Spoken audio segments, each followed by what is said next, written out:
Bihar election के result ने हर किसी को चौंका दिया है। एनडीए की इतनी बड़ी जीत और महागठबंधन की इतनी बुरी हार किसी ने सोचा भी नहीं होगा कि ऐसा हो सकता है। यहाँ तक कि अमित शाह भी कह रहे थे कि उनके अलायंस को सीट 160 से ज़्यादा आएंगे। 160 से ज़्यादा मतलब 170, 180। यहाँ तक कि एनडीए के लोग भी चौंक गए हैं ये रिज़ल्ट देखकर।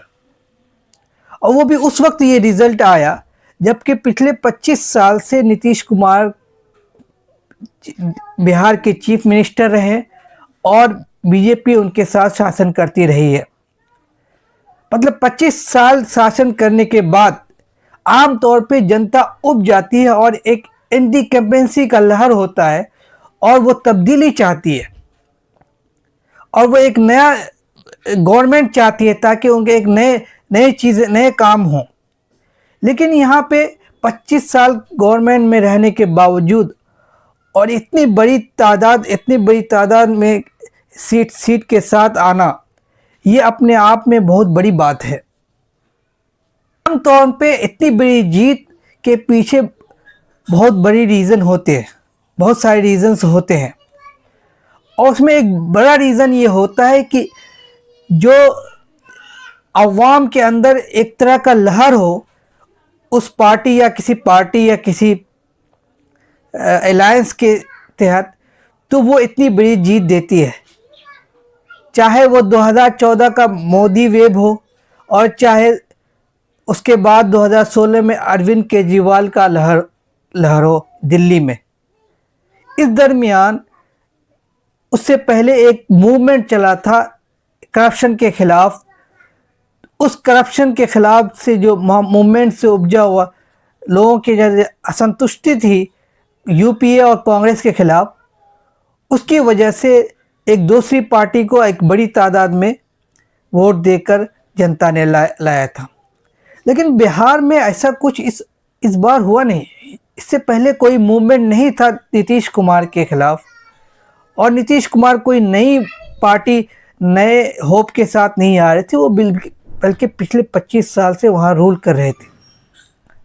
आखिर 25 साल से रूल करने के बावजूद लोगों में एक महंगाई बेरोजगारी के ताल्लुक से एक बेचैनी होने के बावजूद लोगों में बिहार की तरक्की को लेकर बहुत सारे सवालात होने के बावजूद आखिर कैसे एनडीए अलायंस 202 सीट लेकर 243 में से 202 सीट लेकर चले आए। सिर्फ 41 सीट जो है वो ऑपोजिशन को दिए। वो क्या फैक्टर्स हैं, वो क्या रीज़न हैं जिसकी वजह से एनडीए जो है इतनी बड़ी जीत हासिल की है। इसकी बड़ी वजह जो ऑपोजिशन पार्टीज या इंडिया अलायंस के लोग कह रहे हैं वो इलेक्शन कमीशन का बायस्ड होना, बीजेपी के फेवर में एक्शन लेना और ऑपोजिशन के कंसर्न को नज़रअंदाज करना। ये चीज़ें कांग्रेस और आरजेडी और दूसरी ऑपोजिशन पार्टी कह रही है। इसमें बहुत सारी सच्चाई भी है कि इलेक्शन कमीशन जो है वो बीजेपी के अलायंस और ऑपोजिशन के बीच एक फेयर और अनबायस्ड रवैया नहीं अपना रही है।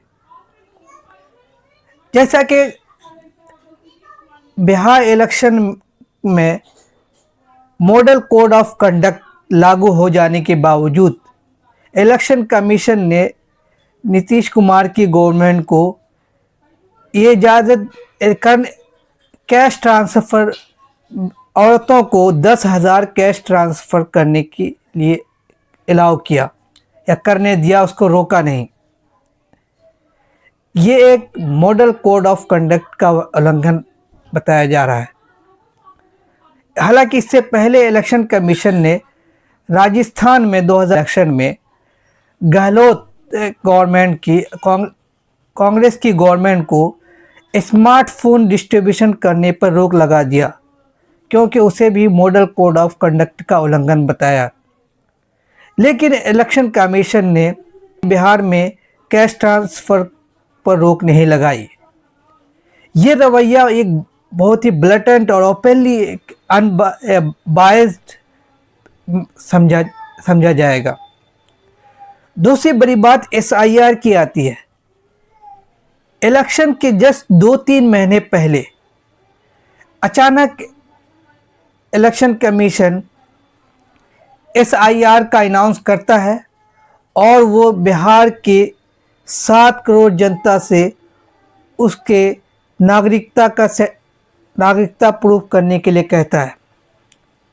और उस दरमियान इसने 65 या 67 लाख लोगों को इस एसआईआर एक्सरसाइज में एक्सक्लूड कर दिया और कुछ बड़ी तादाद में लाखों लोगों को एडिशन जोड़ा भी है। इसमें बड़ी धांधली बताई जा रही है। जैसा कि ऑपोजिशन का कहना है कि ये ऑपोजिशन के वोटरों को वोटर लिस्ट से निकालने के लिए किया गया है।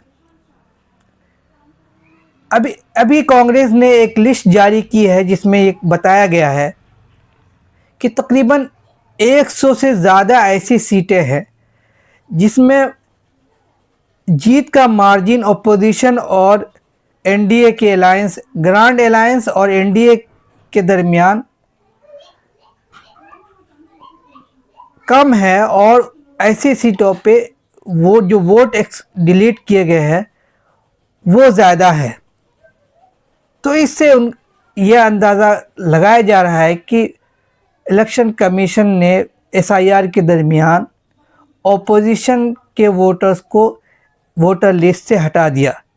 इलेक्शन कमीशन ने एसआईआर एक्सरसाइज का मकसद ये बताया है कि जो इलेजिबल गैर ज़रूरी वोटर्स को वोटर लिस्ट से निकालना। लेकिन जैसा कि रिपोर्ट आ रहे हैं कि बहुत सारे बीजेपी सपोर्टर वर्कर्स ने जो कि दूसरे स्टेट में रह रहे थे, जिनका नाम दूसरे स्टेट में है और दूसरी जगह पे वोट भी दिए हैं, वो बिहार में जाके भी वोट किए हैं। उसने बाज़ाब्ता अपने सोशल मीडिया अकाउंट से फ़ोटो डाला है और उस फोटो से लगा है कि उसने इलेक्शन दिल्ली में भी वोट दिए हैं इस साल और फिर उसके बाद बिहार में भी जाके वोट दिए हैं। अगर इलेक्शन कमीशन की बात मानी जाए कि उसने इलिजिबल वोटर को वोटर लिस्ट से निकालना था, तो फिर ये लोग जो कि 2 जगह पे वोट दिए हैं, इनका नाम 2 जगह पे कैसे है और ये एसआईआर के बावजूद इसका नाम 2 जगह पे मौजूद है? ये एक बड़ा सवाल है जिसकी वजह से इलेक्शन कमीशन को अनफेयर बताया जा रहा है और इलेक्शन कमीशन को बीजेपी के सपोर्टर के तौर पे देखा जा रहा है। अगर एसआईआर का मकसद एलिजिबल वोटर को वोट देने का हक देना था, तो फिर आखिर कैसे बीजेपी के सपोर्टर वर्कर जो है 2 जगह पे 2 स्टेट में, दिल्ली में वोट डाल के फिर दोबारा बिहार में भी वोट डाले हैं? ये कैसे मुमकिन हुआ? लेकिन एक्सपर्ट का कहना है कि सिर्फ वोट डिलीशन से ही इतनी बड़ी तादाद में एनडीए विक्ट्री जीत हासिल नहीं कर सकती है। इससे कुछ जीत हासिल हो सकती है, लेकिन इतनी बड़ी तादाद में 202 सीट ले आना ये नहीं हो सकता। इसके पीछे एक दूसरा जो सबसे महत्वपूर्ण और बड़ी रीज़न जो कि महागठबंधन की इतनी बुरी हार हुई है, उसकी वजह यह है कि महागठबंधन जो है वो नीतीश या एनडीए के खिलाफ कोई भी इन्फ्लुएंशियल नैरेटिव सेट नहीं कर पाए। एक गवर्नमेंट जो पिछले 25 साल से है, उसको पावर से बाहर करना, डिसलॉज करने के लिए एक बहुत बड़ी नैरेटिव की ज़रूरत होती है जिससे जो आम जनता से रिजोनेट करे, जिससे आम जनता को लगे कि इसमें कुछ गड़बड़ है, अब हमको इस गवर्नमेंट को हटाना चाहिए। आमतौर पे इतने दिन से एक पार्टी के रूलिंग की वजह से वोटर सेफ जोन में चला जाता है, और सेफ जोन में जाते ही उनको लगता है जो है वही बेहतर है। अब वो दूसरी पार्टी को अगर वो लाएगा तो उनके लिए बहुत ही स्ट्रांग रीज़न होने चाहिए, स्ट्रांग क्रेडिबल रीज़न होने चाहिए। ऐसा कोई स्ट्रांग एंड क्रेडिबल रीज़न महागठबंधन के लोग बना नहीं पाए। स्ट्रांग और क्रेडिबल रीज़न है वहाँ पे बहुत सारे, लेकिन इसको एक पब्लिक के सामने लेकर और पब्लिक का इशू नहीं बना पाए। नीतीश के खिलाफ ऐसा कोई नैरेटिव नहीं सेट कर पाए कि नहीं अब नीतीश के गवर्नमेंट की ज़रूरत नहीं है। नैरेटिव ये होता है कि बिहार जो है अभी भी देश के सबसे पिछड़े देश में है, वहाँ पे अभी भी डेवलपमेंट बिल्कुल नहीं हुआ है, वहाँ पे बेरोजगारी पलायन सबसे ज़्यादा है। ये लोगों के अंदर मुद्दा है, लेकिन ये मुद्दा एक पब्लिक इशू बने और इसकी वजह से लोग वोट करें, एक नैरेटिव बने, ये महागठबंधन नहीं कर पाई और कतई बिल्कुल नहीं कर पाई। बगैर नैरेटिव सेट किए कोई भी गवर्नमेंट को आप डिसलॉज नहीं कर सकते। जब तक लोगों में आप ये बेचैनी पैदा नहीं कर सकते कि ये गवर्नमेंट जो है उसके लिए आप बेहतर नहीं है, तब तक वोटर कैसे चाहेगा कि वो उसको उखाड़ फेंके। उनको तो लगा कि जो पिछले 25 साल से रूल कर रहे हैं वही ठीक है, और नीतीश के जो फेस है, उनका जो चेहरा है, उसका जो सुशासन का चेहरा है, उनमें महागठबंधन के लोग कहीं भी डेंट नहीं डाल सके। महागठबंधन की प्रायोरिटी थी कि वो बड़े बड़े वादे कर लिए, जैसे कि कहा कि हर घर में एक सरकारी नौकरी देंगे, जैसा कि तेजस्वी ने वादा किया। लेकिन ये बात हवाई लगी। हर कोई भी आम आदमी जानता है कि गवर्नमेंट हर किसी घर को गवर्नमेंट नौकरी नहीं दे सकता, उसके पास उतनी बजट हो ही नहीं सकती। इस हवाई वादे पे तेजस्वी और ग्रांड अलायंस जो है महागठबंधन, वो उड़ते रहे, लेकिन ये लोगों को भाया नहीं। सिर्फ बड़ी बड़ी वादे कर लेने से लोग जो है वोट नहीं दे देते हैं। पहला चीज चाहिए था कि जो बिहार का लैक ऑफ डेवलपमेंट है, बेरोजगारी है, माइग्रेशन है, वो वहाँ के लोगों का बेचैनी का कारण बने लोगों में, कि हाँ लोग ये सब चीज़ चाहते हैं और ये एक पब्लिक इशू बने, एक नैरेटिव बने। तब उसके बाद ही बिहार की गवर्नमेंट चाहती कि नीतीश को हटा दे। ऐसा लग रहा है कि बिहार के वोटर्स ने नीतीश पर ज़्यादा ट्रस्ट माना है, नीतीश पर ज़्यादा भरोसा किया है इसके बनिस्बत जो है तेजस्वी पर। तेजस्वी जो कि महागठबंधन का चीफ मिनिस्टरियल फेस था, वो अपने आप को इस तौर पे प्रेजेंट नहीं कर पाया कि वो नीतीश से बेहतर अल्टरनेटिव है, नीतीश से बेहतर है और बेहतर गवर्नमेंट दे सकते हैं। ये अपने आप को वो जनता के सामने प्रेजेंट नहीं कर पाया, जिसके वजह से लोगों ने नीतीश पर ही बने रहने के लिए फैसला किया। और तीसरा एक बड़ा रीज़न ये है कि जो जंगल राज का टैग लगा है आरजेडी पर, जो लालू प्रसाद के ज़माने में, वो टैग को महागठबंधन या तेजस्वी आरजेडी उससे दूर नहीं हो पाए। अभी भी बीजेपी उसको ऐसे उछाल रही है और ऐसा लग रहा है, ऐसा फील करवा रही है कि अगर दोबारा आरजेडी का गवर्नमेंट आया, आरजेडी के लोग चीफ मिनिस्टर बने, फिर वही 90s वाले जो जिस तरह की लॉ एंड ऑर्डर का प्रॉब्लम था, वो दोबारा लौट आएगा। ये डर ऐसा लगता है कि बिहार के वोटर्स में अभी भी ये है, बसा हुआ है। हालांकि जो ओल्ड वोटर है वो सिर्फ इस चीज़ से वाकिफ़ है, जो नए वोटर्स है, यंग वोटर्स है, वो इस चीज़ से वाकिफ़ नहीं है। इसके बावजूद वो जंगल राज का जो टैग है नए वोटर्स से भी दूर नहीं कर पाए आरजेडी।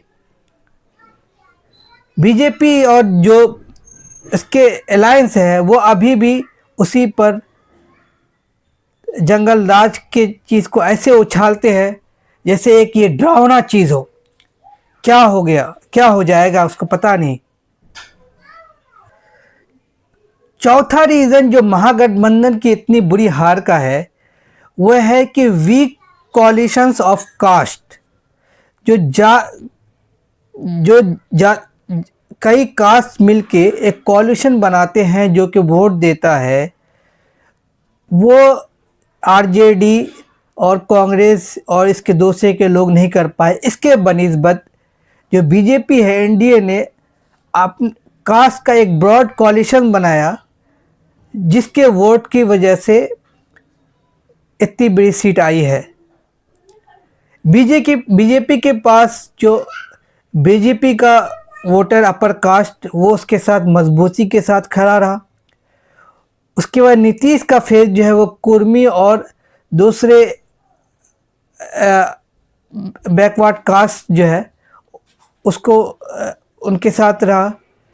दूसरी तरफ और तीन ऐसी पार्टी जैसे एलजेपी और जीतन राम मांझी के हम और राष्ट्रीय लोक मोर्चा, ये तीनों जो है दलित वोटर्स जो लोअर कास्ट के वोटर्स हैं वो उसकी वजह से एनडीए को वोट दिए हैं।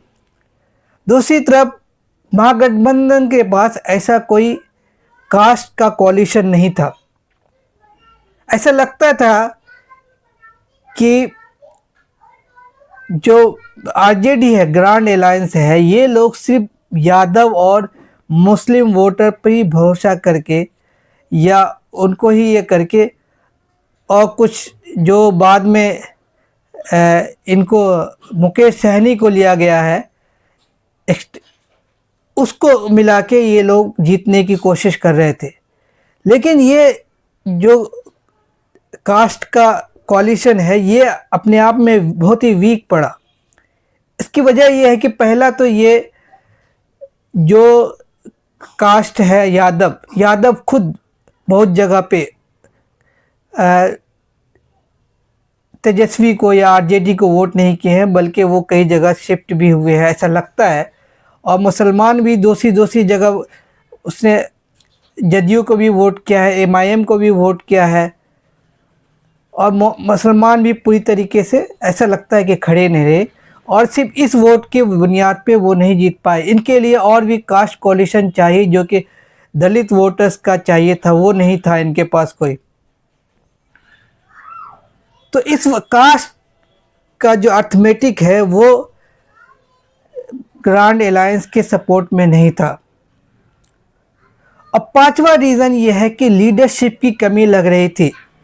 जिस तरह से सीट शेयरिंग के ताल्लुक से आरजेडी और कांग्रेस के दरमियान एक तरह का कन्फ्लिक्ट हुआ, कई जगह पे फ्रेंडली फाइट थी, ऐसे कई सीट्स थे, ऐसे तकरीबन 15 सीट ऐसी कहा जा रहा है जिसमें कि दोनों कांग्रेस और आरजेडी दोनों या और वीएचपी अलायंस के इन्हीं के ग्रांड बैंड के जो पार्टनर्स हैं यही आपस में लड़ रहे थे। इसके वजह से भी इनको हार हुई। तो इसमें लग रहा है कि एक वीक लीडरशिप की कमी की वजह से और सही सीट शेयरिंग नहीं हुआ और सही शेयरिंग नहीं होने की वजह से इनके खुद सपोर्टर में एक यूनिटी नहीं आई। दूसरी तरफ एनडीए का जो सीट शेयरिंग था जिसमें बीजेपी और जदयू ने खुद अपनी सीट को कम करके एलजेपी को शामिल किया और राष्ट्रीय लोकदल मोर्चा को शामिल किया और इसमें किसी तरह का कोई फ्रेंडली फाइट नहीं था। तो इनका वोट एनडीए का वो सीट शेयरिंग जो था वो इसमें कॉन्फ्लिक्ट नहीं हुआ और ये लोग इनमें यूनिटी थी। छठी ऐसी रीज़न जो कि एनालिस्ट बता रहे हैं, कहा जा रहा है कि जी ग्राउंड लेवल पे, बूथ लेवल पे कांग्रेस और आरजेडी का बहुत ही वीक परफॉर्मेंस था। जो ग्राउंड वर्कर्स हैं, वो जो अपने कैंडिडेट के लिए मेहनत करते हैं, काम करते हैं जिताने के लिए और फिर वोटर्स को खींच के लाते हैं वोट देने के लिए, वो बहुत ही वीक था। इसके वजह से भी वोटर जो इनके आरजेडी और ग्रांड अलायंस के महागठबंधन के वोटर्स या तो वोट देने नहीं आए, और वोट देने आए तो उन्होंने भरोसा ही किया शायद एनडीए पर। यह भी लीडरशिप की कमी की वजह से था। ऐसा लगता था कि महागठबंधन में कोई लीडर नहीं था जो कि इन सारे प्रॉब्लम को डील कर सकता था। तेजस्वी ने ऐसी कोई लीडरशिप नहीं दिखाई, या उनका कोई ऐसा इन्फ्लुएंस नहीं था कि वो सारे जो घर के सारे पूरे चीज़ों को ऑर्डर में लाए और फिर एक फोर्स करे काम करने के लिए। ना यूनिटी थी, ना लीडरशिप की कमी थी, जिसकी वजह से इनका बिखराव हुआ। दूसरी तरफ यूनिटी थी और दूसरी महागठबंधन में बिखराव था। ये आपस में लड़ रहे थे। इस चीज़ ने भी महागठबंधन को बहुत बड़ा नुकसान पहुंचाया है।